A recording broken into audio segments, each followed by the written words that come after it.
Selamat pagi Anda semua. Selamat pagi, Bu. Pagi, Bu. Oke, hari ini kita lanjut diskusi ya. Sekarang Iya, Bu. teman-teman sudah siap semuanya, Ridho? Udah, Bu. Udah, Bu. Oke, siapa yang akan share screen? Ronaldus, Bu. Saya, Bu. Ya, silakan.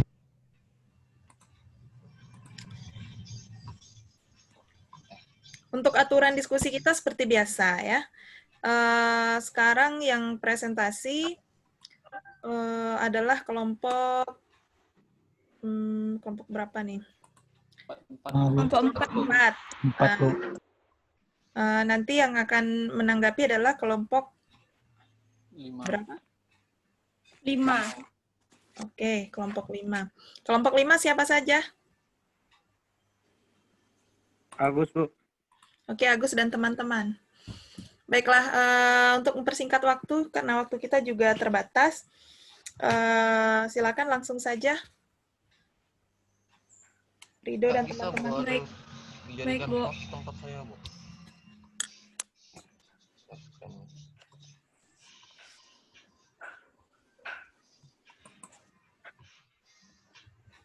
Sebentar, Ronaldus.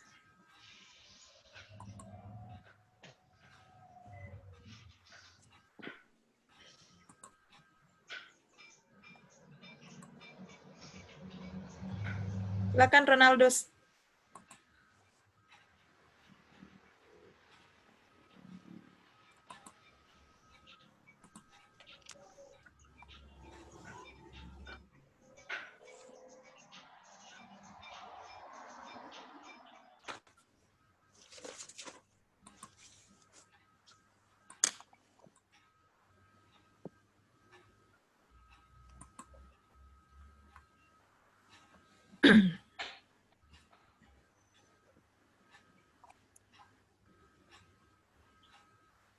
Yang slideshow itu Ronaldus.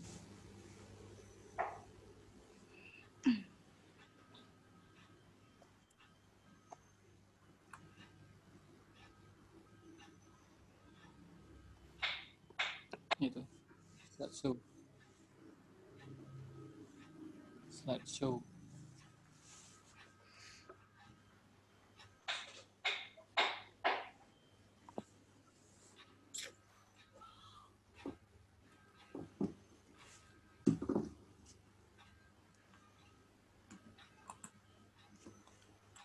Mulai analisa. Baik. Assalamualaikum warahmatullahi wabarakatuh. Waalaikumsalam warahmatullahi wabarakatuh. Baik, kami dari kelompok 4 akan mempresentasikan hasil makalah kami, yaitu berorientasi pada pelayanan. Sebelum dimulai, alangkah baiknya untuk memperkenalkan diri terlebih dahulu. Perkenalkan, saya Lisa Noviatri sebagai moderator dan rekan saya. Kasih Dr. Richan sebagai pemateri. Ronaldo sebagai screen. Baik, langsung saja mulai ke PPT-nya yang akan dibacakan oleh Kasrido Oktarican. Kepada Kasrido dipersilahkan. Terima kasih untuk kesempatannya moderator. Assalamualaikum warahmatullahi wabarakatuh. Waalaikumsalam warahmatullahi wabarakatuh. Selamat pagi semuanya teman-teman, Ibu Dwi dan teman-teman. Baiklah, langsung saja ke materinya, yaitu berorientasi pada pelayanan. Definisinya yaitu melayani organisasi dengan memfokuskan upaya individu atau tim pada pemenuhan kebutuhan pelanggan, kunci internal melalui pengembangan dan implementasi strategi aspirasi pelanggan dan rencana aksi. Menurut para ahli, yaitu menurut Bowen dan Schneider, orientasi pelayanan pada organisasi merupakan suatu kebijakan, prosedur, dan praktik organisasi yang mendukung dan memelihara, memberi penghargaan dan perilaku pelayanan karyawan yang sempurna. Serta menurut Lyle Lyle et al., orientasi pelayanan pada tingkat individu merupakan kumpulan sikap dan perilaku yang mempengaruhi kualitas interaksi antara karyawan organisasi dengan pelanggan mereka. Dimensi orientasi pelayanan. Yang pertama yaitu service vision adalah menguatkan pentingnya kepuasan pelanggan dan kualitas jasa dalam menciptakan nilai yang superior untuk organisasi. Yang kedua yaitu servant leadership, merupakan contoh yang diberikan manajemen dalam upaya memberikan pelayanan untuk diikuti oleh setiap karyawan yang akan menguatkan kegiatan pelayanan yang lebih tinggi. Yang ketiga, customer treatment, tentang bagaimana mereka percaya unit mereka dapat menangani konsumen mereka. Organisasi secara konsisten terlibat praktik yang telah ditetapkan. Selanjutnya yang keempat, employee empowerment, persepsi karyawan tentang bagaimana meningkatkan kebebasan atas tugas dan wewenang yang mereka terima. Yang kelima, service reward adalah pelayanan yang mengarahkan organisasi mengenali dan memberikan penghargaan pada pemenuhan jasa dengan jelas. Service training, persepsi karyawan mengenai beberapa banyak pelatihan jasa di organisasi mereka. Penanganan jasa yang sukses adalah yang secara signifikan merupakan hasil dari pelatihan karyawan. Yang selanjutnya, service teknologi, yaitu memanfaatkan teknologi yang telah disediakan organisasi untuk menyampaikan pelayanan yang baik. Selanjutnya, Ronaldus. 8, yaitu service failure prevention, kemampuan organisasi untuk mencegah kegagalan pelayanan dari hanya berpegang pada perencanaan yang terorganisasi ke sistem perluasan. Yang kesembilan yaitu service failure recovery, jika organisasi gagal dalam memecahkan masalah pelanggan, sesungguhnya mereka telah mengecewakan pelanggan 2 kali. Pertama ketika kegagalan awal dan kedua saat tidak berhasil dalam mengoreksi penyebab kegagalannya. Yang terakhir yaitu service standard communication, kemampuan organisasi untuk mengkomunikasikan apa yang diharapkan dari karyawan mengenai praktik standar jasa dan perilaku. Pembahasan kita sekarang yaitu ada 5, helpful, courteous, flexible, responsive, dan knowledgeable. Yang pertama, helpful. Tujuan dari pelayanan yaitu untuk membantu pelanggan atau tamu agar mendapatkan apa yang mereka harapkan dan dapatkan dari sebuah industri atau perusahaan. Ketika harapan pelanggan sudah terpenuhi, maka akan ada reward yang diberikan kepada perusahaan atau industri. Untuk itu, industri yang harus memberikan pelayanan dengan baik agar secara siap membantu menentukan, memberikan solusi untuk memecahkan masalah yang dihadapi pelanggan. Contoh penerapannya yaitu pada pelayanan di kamar. Ketika tamu membutuhkan sesuatu seperti tamu memerlukan bantuan untuk mengantarkan makanan ke kamar, maka seorang karyawan akan siap membantu untuk memberikan informasi yang dibutuhkan tamu tersebut. Selanjutnya, perilaku yang pendukungnya yaitu menjadi rujukan pelanggan bila terjadi konflik atau kesulitan sebelum masalah meningkat. Selanjutnya, mencari jalan keluar dari jalur reguler untuk membantu pelanggan, masyarakat, dan lain-lain atas kesulitan mereka hadapi. Yang ketiga itu berkomunikasi dengan pelanggan untuk menentukan masalah yang ada. Selanjutnya, sering kontak dengan pelanggan dan tahu bagaimana mereka mengevaluasi kualitas layanan yang mereka terima. Yang kedua yaitu courteous. Kesopanan dapat dikomunikasikan melalui perbuatan dan ucapan. Etika berbicara, cara bersikap dan pemilihan kata saat melayani tamu sangat perlu diperhatikan agar tidak terjadinya miscommunication atau salah paham antara karyawan dengan tamu. Ketika menyapa pelanggan, bertelepon atau bersurat tanpa etika dalam berbahasa adalah sikap yang buruk. Kesan pelanggan pada perusahaan atau institusi akan buruk atau tidak menyenangkan. Dalam memberikan pelayanan, kita harus menghargai tamu atau pelanggan kita, karena tamu adalah raja, khususnya dalam industri perhotelan. Dengan memberikan pelayanan yang baik, bersikap sopan kepada tamu, maka tamu akan merasa hormat dan akan memberikan umpan balik terhadap hotelnya nanti. Fleksibel. Pelayanan publik bersifat terbuka, mudah dan dapat diakses oleh semua pihak. Semua informasi terkait dengan penanggung jawab atau satuan kerja, pelaksanaan pelayanan, prosedur atau persyaratan pelayanan, rincian waktu dan biaya penyelesaian serta hal-hal yang terkait dengan pelayanan publik. Wajib diinformasikan secara terbuka agar mudah diketahui dan dipahami oleh masyarakat. Selanjutnya, sebagai seorang karyawan atau pekerja di bagian pelayanan harus mengetahui apa yang dibutuhkan dari tamu, sehingga sebelum tamu minta informasi tersebut, sudah diberikan akses yang luas tentang informasi yang diperlukan dan mengetahui apa yang diharapkan pelanggan atau tamu.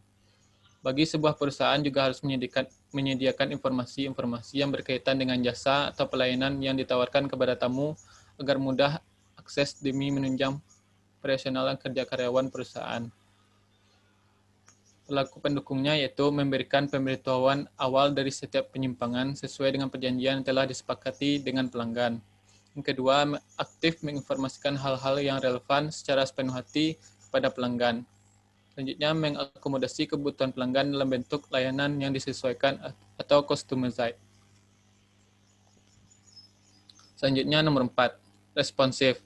Responsif berkaitan langsung dengan ketanggapan perusahaan harus memberikan layanan yang responsif terhadap semua keinginan dan kebutuhan pelanggan. Biasanya responsiveness ini juga diikuti dengan penyampaian yang runtut namun tetap mudah dimengerti. Tujuannya yaitu agar pelanggan merasa diperhatikan. Responsiveness juga harus dilakukan dengan tulus dan berusaha mendekatkan diri kepada pelanggan. Sikap empati akan sangat membantu untuk mengetahui kebutuhan serta keinginan pelanggan dengan spesifik.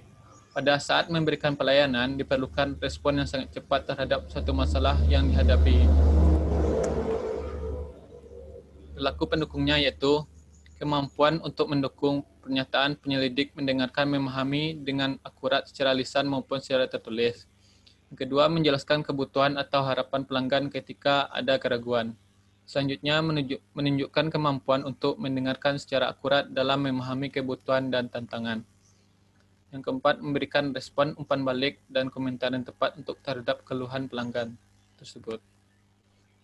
Contoh kasus dari responsible yaitu tamu komplain terhadap suhu ruangan kamar yang sudah di-booking dikarenakan AC kamar tidak dingin. Kemudian tamu menelpon ke bagian resepsionis untuk menyampaikan permasalahan yang dihadapi. Sebagai resepsionis yang baik, kita harus mendengarkan dengan baik keluhan atau komplain yang disampaikan oleh tamu. Berusaha menenangkan, menawarkan solusi terbaik terhadap permasalahan yang dihadapi. Dan tidak lupa meminta maaf terlebih dahulu atas permasalahan yang menyebabkan ketidaknyamanan bagi tamu di hotel tersebut. Yang terakhir, knowledgeable. Sebagai pekerja di bagian pelayanan publik harus memiliki pengetahuan dan keterampilan yang memadai agar dapat memberikan pelayanan yang memuaskan kepada pelanggan. Kebutuhan sumber daya terampil dan pengetahuan luas sangat dibutuhkan, mengingat problem yang dialami oleh suatu industri juga sangat beraneka ragam. Untuk itu, para pekerja di bagian pelayanan harus belajar mengasah kemampuan dan melek informasi untuk menghadapi masalah-masalah yang mungkin akan terjadi nantinya. Pelaku pendukungnya yaitu memiliki kemampuan untuk memahami data pelanggan, menganalisa, menanalisis data, dan mengidentifikasi masalah pelanggan. Yang kedua, memahami teori pemberian layanan ke pelanggan dan mengetahui profil pelanggan. Selanjutnya, memiliki kemampuan dan pengetahuan yang luas mengenai produk, knowledge yang ada di hotel. Contoh kasusnya yaitu pada departemen front office di sebuah hotel, supervisor memberikan kebebasan kepada karyawan untuk melanjutkan pendidikan ke jenjang yang lebih tinggi karena dia sadar bahwa pendidikan sangat dibutuhkan dalam bidang yang mereka tekuni. Selain itu, supervisor juga mewajibkan bawahannya untuk mengikuti training bulanan yang dilaksanakan oleh hotel tersebut. Harapan yang ingin dicapai yaitu agar karyawan tidak hanya memiliki kemampuan mengenai produk knowledge hotel saja, namun juga harus memiliki pengetahuan yang luas, nantinya juga akan membawa dampak yang baik bagi pekerjaan yang dilakukan.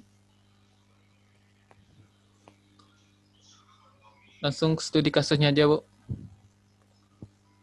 Hotel A merupakan salah satu hotel berbintang 3 yang berada di kota B dan memiliki rating yang bagus dari para tamu yang pernah menginap di hotel tersebut. Suatu ketika terjadi komplain terhadap pelayanan makanan yang terdapat di restoran tersebut. Tamu hotel marah besar. Beberapa karyawan sudah mencoba menenangkan, namun tamu tersebut tetap ingin bertemu dengan supervisor. Setelah diselidiki, ternyata ada beberapa hal yang membuat tamu marah besar itu. Yang pertama, pelayanan yang diberikan tidak memuaskan. Sesampainya di restoran, tamu tidak disambut dengan baik. Makanan yang dipesan tidak sesuai dengan harapan tamu. Yang ketiga, ketika tamu menyampaikan keluhannya pada salah satu karyawan tidak ditanggapi dengan baik. Yang keempat, ternyata yang menghandle tamu tersebut merupakan anak training dan tidak terlalu paham dengan bahasa yang digunakan oleh tamu. Karena tamu tersebut menggunakan bahasa Inggris atau bahasa asing. Kembalikan kepada Lisa.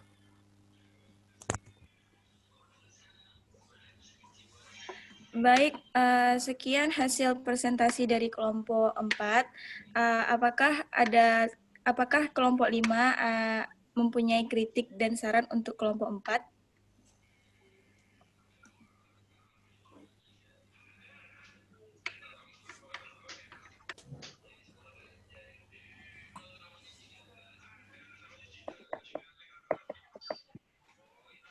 Tidak ada. Atau teman-teman ada yang akan memberikan kritik atau saran kepada kelompok 4? Langsung pertanyaan saja, Lisa. Oh, baik, Bu. Apakah kelompok 5 ada yang ingin bertanya?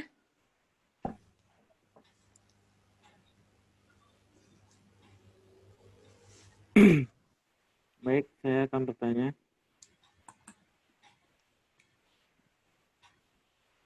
Saya Baik, Gus. Agus Hermawan, berasal dari kelompok 5. Saya akan bertanya, jika terjadi masalah tentang pelayanan yang diberikan karyawan, kita sebagai pemimpin, cara menyelesaikan masalah itu dan serta cara kita mentraining bawahan itu yang dengan baik bagaimana?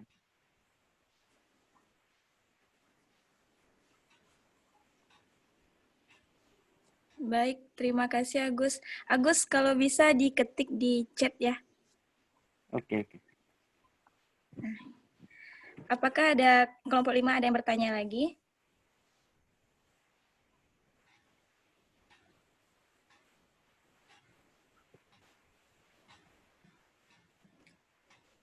Atau teman-teman ada yang ingin bertanya?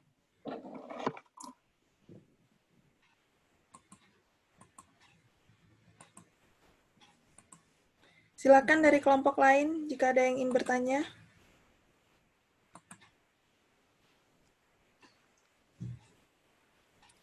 Edo, Bu, dari kelompok 3, Bu.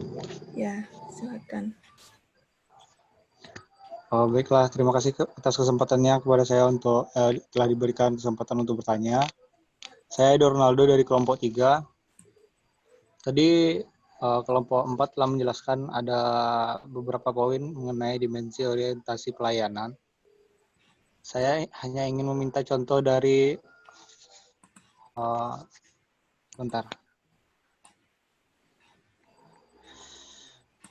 contoh dari service value recovery, poin ke-9.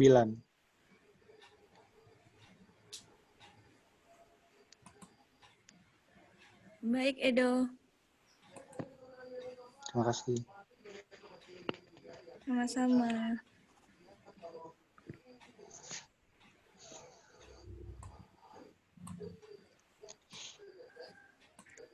Apakah dari teman-teman lain ada yang ingin bertanya? Bu, izin Bu, jadi Bu. Ya, silakan. Baik, terima kasih sebelumnya pada kelompok penyaji. Saya ingin bertanya tentang studi kasus yang saudara-saudari itu, apakah tidak ada cara penyelesaiannya atau bagaimana? Boleh dijelaskan?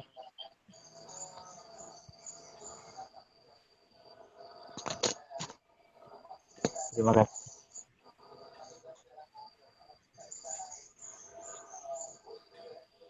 Baik.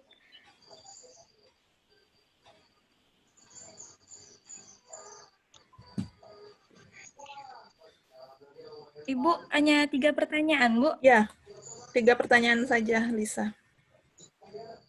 Baik, Bu. Untuk teman-teman semua dan Ibu, beri kami waktu untuk menjawab pertanyaan. Oke, silakan. 5 menit ya, cukup ya kelompok 4. Oke, untuk mengisi waktu dari kelompok 4,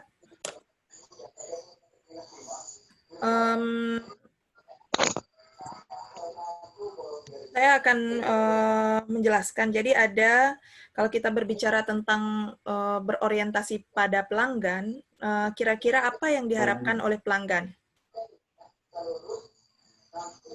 Ya, selain kelompok pemateri ya, Ibu tanyakan. Apa sih yang diharapkan oleh pelanggan? Gitu. Kenapa sampai kita itu harus berorientasi kepada pelanggan? Apa yang mereka harapkan? Service excellent, Bu. Ya, benar sekali. Service excellent. Jadi pelayanan prima yang diharapkan. Nah, kalau kita bicara orientasi pada pelanggan, kaitannya pada pelayanan prima, kemudian dari pelayanan prima, ada beberapa hal yang menjadi tolak ukur gitu. Apakah pelayanan tersebut sudah merupakan pelayanan prima atau tidak? Selain SOP, ada dalam teori yang menjelaskan tentang dimensi kualitas pelayanan.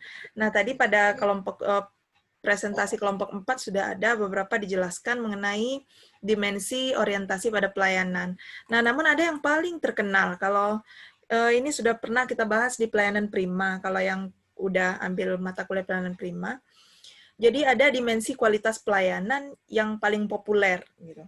Nah, dimensi kualitas pelayanan yang paling populer tersebut adalah teori TERA, tangibles, empathy, reliability, responsiveness, dan assurance. Nah, disingkat dengan TERA.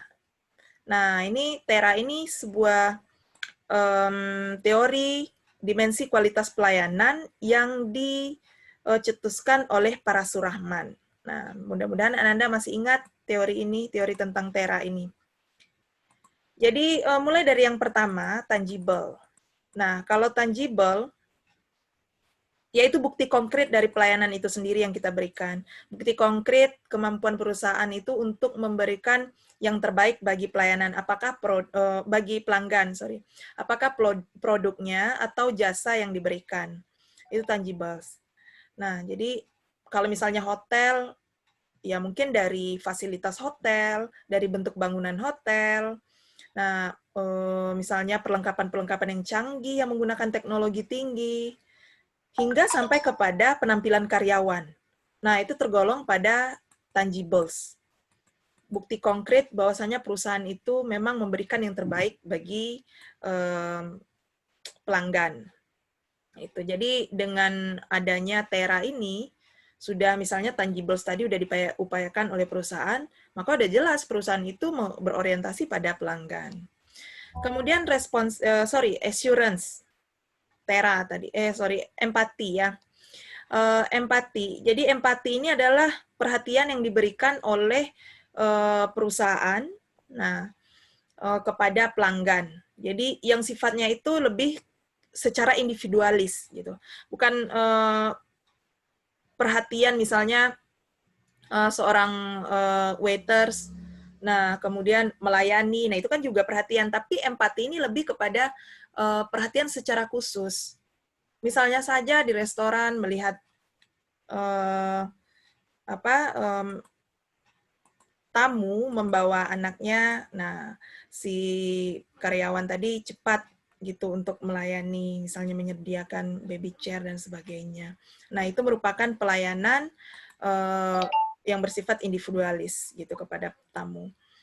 Kemudian reliability. Reliability ini adalah kemampuan perusahaan untuk memberikan pelayanan sesuai dengan apa yang diharapkan oleh konsumen.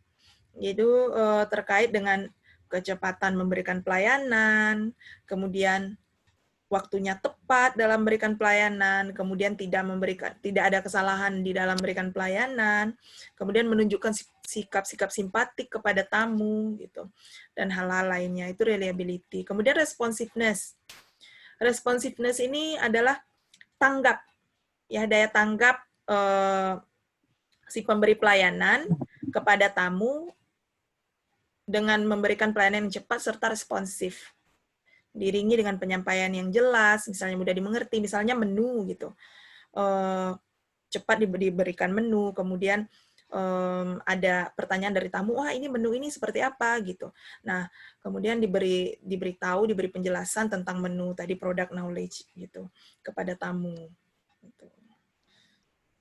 Menjelaskan tentang menu itu pun dengan cepat, dengan tepat, kemudian juga dengan jelas gitu, baik suara maupun cara penyampaian.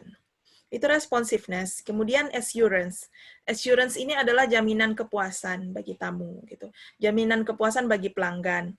Nah, jaminan kepuasan itu dapat ditunjukkan dalam bentuk sopan santun karyawan, cara karyawan berkomunikasi dengan baik, kemudian pengetahuan yang dimiliki oleh karyawan, baik cara melayani, SOP, maupun product knowledge, sehingga tamu itu merasa percaya bahwa perusahaan ini memberikan pelayanan yang benar-benar baik, gitu. Pelayanan yang benar-benar pelayanan prima. Tadi siapa yang jawab? Ihwan ya. Nah itu tadi. Nah itu assurance, gitu. Jadi segala upaya yang dilakukan oleh perusahaan, dalam hal ini karyawan, untuk membuat tamu percaya bahwa pelayanan sudah diberikan dengan semaksimal mungkin. Nah, itu sebenarnya dimensi kepuasan sebenarnya, Tera. Nah, kepuasan ini dimensi pelayanan prima. Nah, atau service excellence tadi, yang kaitannya dengan orientasi pada pelanggan. Gitu. Nah, itu ada yang ingin ditanyakan terkait dengan Tera?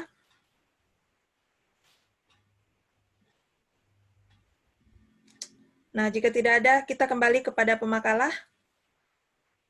Kak Rido, sudah ada yang bisa dijawab? Lisa, Ronaldus? Sudah, Bu. Ya, silakan. Baik, pertanyaan dari Agus akan dijawab oleh Kasrido Oktarichan. Kepada Kasrido, dipersilakan. Baiklah, saya akan mencoba menjawab pertanyaan dari Agus, yaitu bagaimana kita sebagai pemimpin menangani atau men-training bawahan untuk menangani masalah. Masalahnya dulu, cara menyelesaikan masalah itu. Cara menyelesaikan masalahnya kan? Iya. Cara menyelesaikannya itu dengan bersikap tenang pada pelanggan dan meminta maaf dan memberikan solusi terbaik untuk masalah yang dialami oleh pelanggan tersebut agar sampai pelanggan itu puas.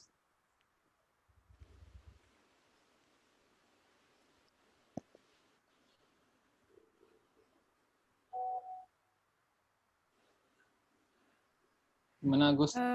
Bagaimana, Gus? Ya, baik. Terima kasih.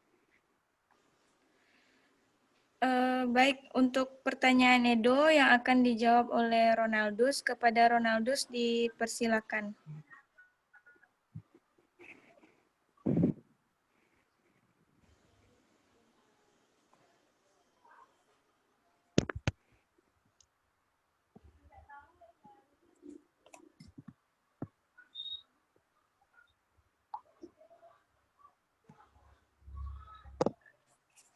Baik, untuk pertanyaan Edo, Lisa aja yang jawab ya, Do.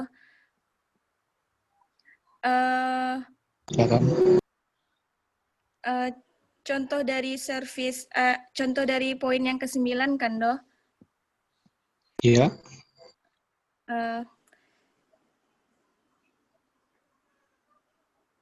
Contohnya itu,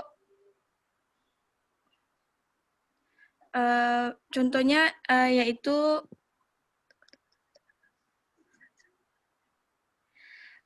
seorang tamu misalnya tidak puas dalam pelayanan, seorang pelanggan tidak puas dalam pelayanan yang diberikan oleh si pemberi pelayanan dalam interaksinya dengan tidak memberikan pelayanan yang tepat dan tidak menyediakan pelayanan yang cukup excellent kepada tamu tersebut.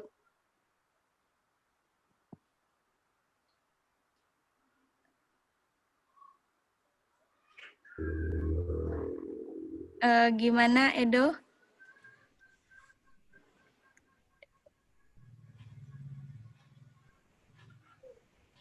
Masih mute, Edo. Mute, Edo. Mau.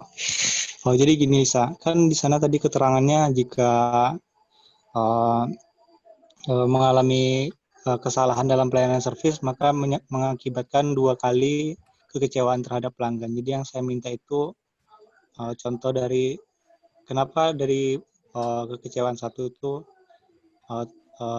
mengakibatkan kekecewaan yang kedua gitu. Contohnya. Baik, Edo.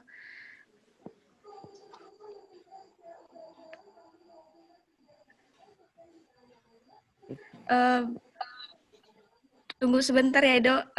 Untuk pertanyaan nomor 3, Kak Srido bisa bantu untuk menjawab. Pertanyaan Dendi, bisa? Iya. Bisa.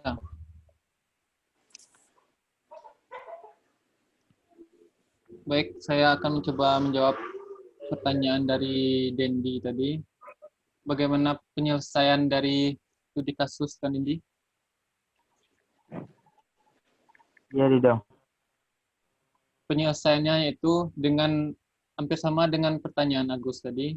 Penyelesaiannya itu dengan meminta maaf kepada pelanggan dan memberikan perhatian lebih, yaitu empati pada pelanggan dan menenangkannya. Tidak harus supervisor yang turun tangan, kalau bisa bawahnya untuk menenangkan tamu tersebut.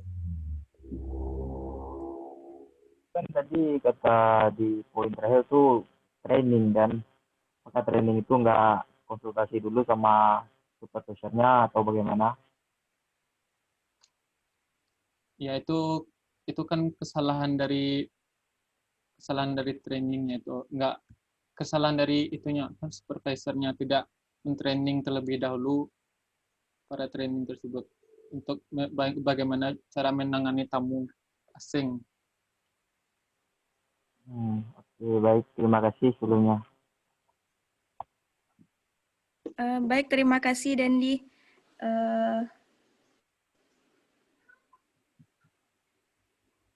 Untuk pertanyaan Edo,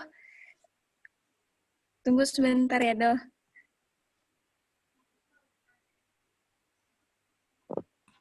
Gimana pertanyaannya tadi, Edo?